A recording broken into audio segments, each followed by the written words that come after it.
We have an update now on a story we first brought you last month where two Norwich police officers were injured while breaking up a big fight at Jenkins Park. And one of those officers is still recovering and off the streets for now. Tonight, police are releasing body camera video from that incident, and Fox 61's Julia LeBlanc joining us now outside City Hall with what it's revealing. Julia. Following the incident, videos of it circulated on social media, resulting in some pushback for some of the officers' actions. Now, tonight, the Norwich Police Department is releasing its own videos to show the perspective of the officers from that incident. This is the widest view we have of the entire scene. Norwich police officers going through body-worn and dash camera video from an incident that happened at Jenkins Park last month. Send us everybody you got. We'll take mutual aid, too. 2 of us for 200 people. Police say they initially got called to what was an unsanctioned remembrance event involving upwards of 300 people to break up a fight. Hey. During those efforts, as they were helping a victim from the original fight, Norwich police say 23-year-old Jalen Jarman threw a water bottle at the back of someone's head. Where are they? As officers approached him, they say Jarman was sprayed with pepper spray before putting one of the officers in a headlock.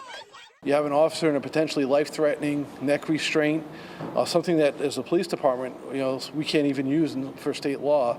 So obviously seconds matter in that.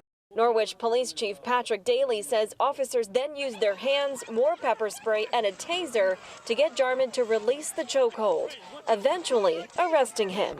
It's a challenging situation. It's a lot of unknown. You can see the size of the crowd there, people running in, people wanting to interject themselves.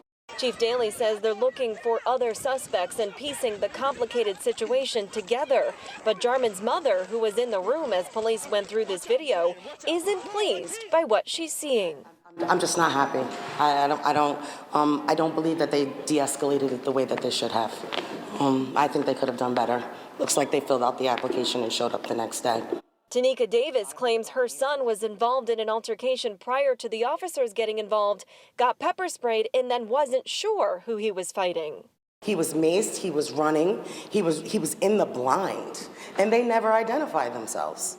Davis pointing specifically to the moment her son drops to the ground after a taser was deployed, which she says was her son's only indication that he was brawling with officers. You can see that my son is in the fetal position up against the car, and he is still being beat after the fact. Now, while the chief of police says his officers did a good job controlling a chaotic situation, he has asked the state's attorney's office to take a look at all of those videos and make its own determination. We are in Norwich. Julia LeBlanc, Fox 61, Connecticut's news station.